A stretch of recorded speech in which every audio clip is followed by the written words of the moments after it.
오늘 말씀은 마가복음 4장 21절로 34절 성장하는 하나님의 나라입니다.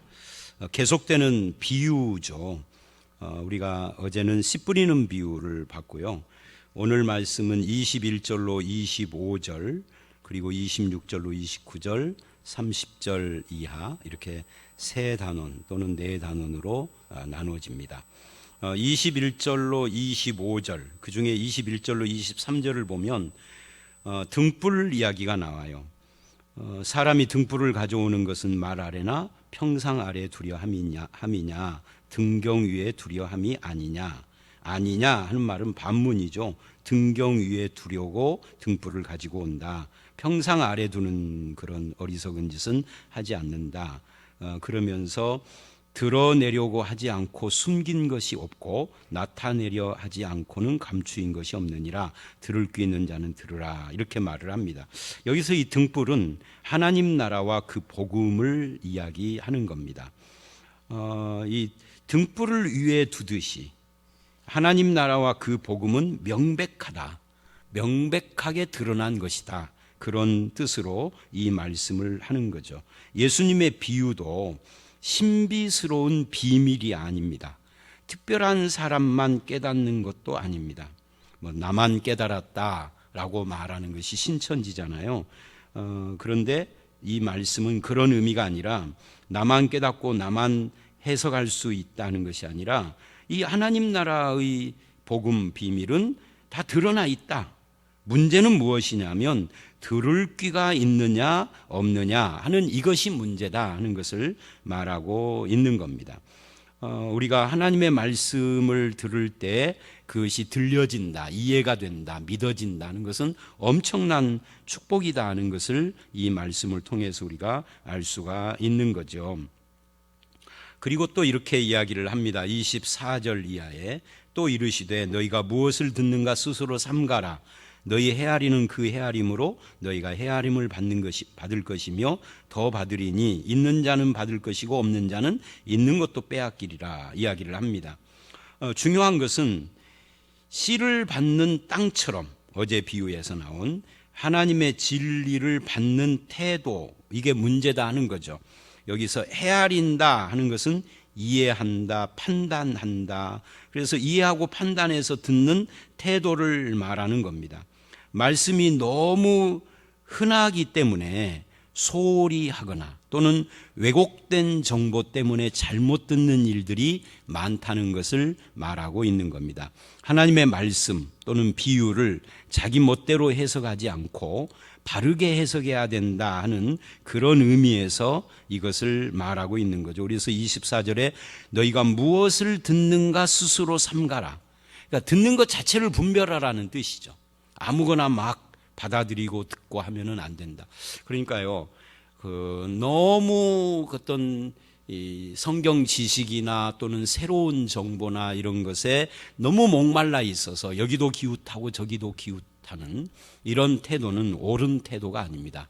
이 성경은 단순한 정보나 지식이 아니라 우리의 생명이기 때문에 이것은 많은 정보가 필요로 한 것이 아니라 바른 정보, 바른 것을 아는 것이 훨씬 중요한 겁니다. 바르게 알고 바르게 이해하고, 그래서 너희가 무엇을 듣는가 스스로 삼가라 하는 것과 앞에 23절에 나오는 들을 귀, 이 두 가지가 이 이야기 22절로 25절 이야기의 핵심인 거죠. 저와 여러분은 무엇을 듣는지 분별을 하고 계시는지, 또 들을 귀가 있는지, 말씀을 들을 때 이해가 되고 믿어지는지에 대해서 분명하게 해야 합니다. 그것이 참 믿음을 가진 사람의 자세라고 할 수가 있죠. 수많은 거짓 정보가 인터넷이나 SNS 상에서 떠돕니다. 그런 것도 우리가 분별을 해야 합니다만 더 중요한 것은 말씀의 분별인 거죠. 그 다음에 26절로 29절은 하나님 나라는 사람이 씨를 땅에 뿌린과 같다라고 또다시 씨 뿌리는 이야기를 합니다. 그런데 여기서 사람은 농부인데 농부는 씨를 뿌릴 뿐입니다. 씨를 자라게 할 수는 없습니다. 마찬가지로 하나님 나라도 인간의 지혜와 능력이 아닙니다. 하나님의 역사로 자라는 거죠. 씨가 뿌려졌는데 속에서 어떻게 자라고 있는가, 이건 눈으로 못 봐요. 만약에 그것을 눈으로 보고자 하면은 그 씨는 죽는 거죠. 그죠? 땅에다 묻어둬야 합니다. 은밀한 가운데서 진행이 된다고. 물론 요즘은 과학이 발달해서 실험실에서 다 보고 그럽니다만은 그거는 예외적인 것이고 자연적인 것은 그렇다 그 말이에요. 그럼 우리는 어떻게 된 것인지를 모른단 말입니다. 씨가 자라도 때로는 미미해 보이고 보이지도 않고 그래서 초조합니다. 씨는 뿌렸는데 1년이 지나도 싹이 안 나오고 10년이 지나도 열매가 없는 것처럼 보여요. 그래서 초조하고 낙심이 되고, 그래서 마치 죄악이 승리를 하고 세상이 승리를 하며 복음과 하나님의 교회는 힘이 없어 보이고 외적인 성장은 더디어 보이고 그렇다는 거예요. 그래서 우리가 어떻게 되는지를 모르는 거죠. 그런데 하나님 나라는 하나님께서 하나님의 때와 방식으로 역사하시는 겁니다. 중요한 것은 이 28절을 보면 처음에는 싹이요 다음에는 이삭이요 그 다음에는 이삭에 충실한 곡식이라 라고 말을 합니다. 우리는 낙심하지 않아야 하는 거죠. 세상이 아무리 악하고 열매가 보이지 않아도 끝까지 하나님의 역사를, 때와 역사를 바라보고 믿는 믿음으로 기다릴 줄 알고 끈기 있게 가꾸고 또 새로 뿌리기도 하고, 이런 것이 하나님 나라 백성들이 해야 할 일이다. 어쩌면 지금 같은 이 코로나 사태로 예배를 못 모이고 활동을 중단한 이런 사태가 어쩌면 우리를 향하여서 이런 인내를 필요로 하고 하나님을 바라보는 믿음을 필요로 한다라고 말을 할 수가 있겠지요. 30절로 32절은 세 번째 비유인데요. 여기는 겨자씨 비유입니다. 여기서도 앞에 내용하고 유사점이 있죠. 겨자씨 한 알처럼 하나님의 나라 또는 교회가 미약해 보입니다. 그러나 나중에는 엄청난 결과가 된다 하는 그런 말씀이에요. 그래서 겨자씨 하나를 땅에다가 묻었는데 모든 씨보다 작다 그래요. 31절에. 그런데 이 겨자씨라는 걸 제가 전에 본 적이 있거든요. 정말 작아요. 하나만 놓고 보면 눈 나쁜 사람은 안 보일 정도로 그렇게 작아요. 그러니까 우리가 기대했던 것만큼 그렇게 크지 않아 보이는데, 그런데 이 겨자씨가 참 특별한 것은 한 철에 3m씩 자란대요. 엄청난 이야기죠. 한 철에 3m면은 얼추 잡아도 제 키 2배가 넘어버리는 거잖아요. 그러니까 이렇게 하나님의 나라는 우리의 기대보다 더 크다 하는 것을 보여줍니다. 아니, 하나님 나라보다입니다. 하나님께서는 우리가 기대하고 알고 있는 것보다 훨씬 더 크신 분이시다. 그분의 역사에 대한 믿음을 가져라 하는 그런 이야기를 하고 있는 겁니다. 그래서 자란 뒤에는 큰 가지가 돼서 공중의 새들이 깃들인다. 그래서 공중의 새는 뭐고 뭐 큰 가지는 뭐고 이런 걸 일일이 대입을 해서 말하는 것은 그거는 신천지가 비유풀이하는 것처럼 알레고리죠. 그렇게 하면 안 되는 거고, 여기서는 하나님 나라가 시작은 작지만 나중에는 상당히 크게 우리가 생각하고 기대하는 것보다 더 크게 성장하는 것에 대한, 이건 누가 하는 일이냐 할 때 씨 뿌린 내가 하는 것이 아니라 하나님의 역사다. 나는 그 일에 쓰임받는 기쁨과 감사를 가져야 된다 하는 것을 말하고 있는 겁니다. 우리 눈에 미약하다고 해서 낙심할 일이 아니다는 거죠. 여러분 지금 낙심되어 있습니까?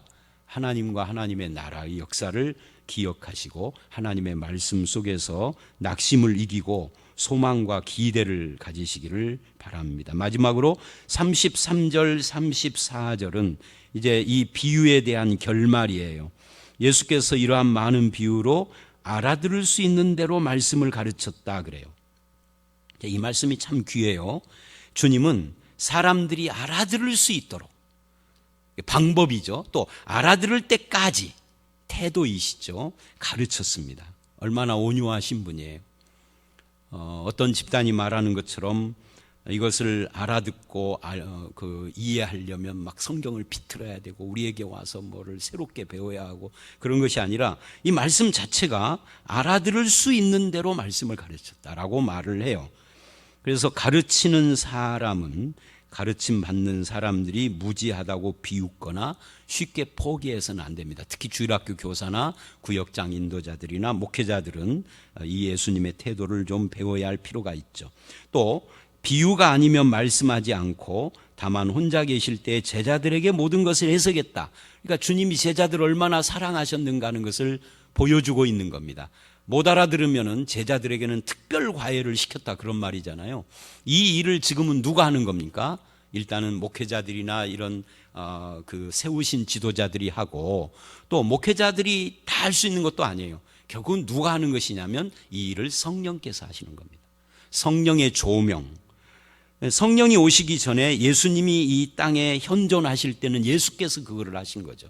근데 예수님이 부활 승천하신 뒤에는 그리스도의 영인 성령이 우리 가운데서 뭐를 하느냐. 우리는 성령의 역사를 자꾸만 신비 체험 쪽으로 이야기를 하는데, 사실은 성경을 읽어보면 성령의 역사의 핵심은 예수를 가르치는 것이고 예수님의 말씀을 우리에게 가르쳐주는 일을 하시는 겁니다. 물론 그 전에 우리를 예수 안에 집어넣는 구원 역사부터 그렇게 하는 거죠. 그래서 오늘 말씀은 이제 여기까지인데, 오늘 말씀을 통해서 하나님의 나라와 그 말씀은 들을 귀 있는 자에게는 활짝 열려져 있다 하는 것로부터 시작을 해서 너는 뭐를 듣느냐 하는 분별을 해라 하는 것으로 나아가서 우리가 알지 못하는 때에 이 하나님 나라가 자라고 있다. 그러므로 우리가 인내하며 기대해야 한다. 하나님은 우리보다 더 크신 분이다. 하나님의 역사는 내가 생각하는 것보다 더 크신 역사를 하시는 분이다 하는 것을 알게 됐고요. 주님은 그런 하나님 나라를 이해할 때까지 우리를 가르치시고 성령님이 그 일을 하신다. 그래서 우리가 감사하는 것이고 하나님 나라를 알고 이해하고 믿게 된 것이 얼마나 큰 축복인가를 깨닫게 되는 겁니다. 이 나라 안에서 여러분도 들을 귀를 가지고 분별을 하며 말씀 위에 서는 성도들이 되시기를 주의 이름으로 축원합니다. 함께 기도하겠습니다. 하나님 나라는 마치 등불과 같은 것이어서 등경 위에 숨김없이 두고 누구든지 들을 귀가 있고 분별을 하면은 다 알아듣고 받아들일 수 있게 우리에게 임하였다는 것을 알았습니다. 또한 이 하나님 나라는 감추인 것 같지만 그 안에서도 은밀하게 하나님의 역사가 계속 진행돼서 나중에는 겨자씨가 큰 나무로 자라는 역사, 그걸 하나님께서 하신다라는 것을 알았습니다. 하나님과 하나님의 역사는 우리보다 크시고 내가 생각하는 것보다 훨씬 위대하다라는 걸 깨닫고 현재의 상황 때문에 낙심하기보다는 하나님과 그 말씀을 붙잡고 일어서게 하시고 아버지 하나님 그 말씀의 은혜 하나님의 역사의 능력을 믿음으로써 승리하는 모든 성도들이 되게 하여 주시옵소서. 예수님 이름으로 기도드려 싸움나이다. 아멘.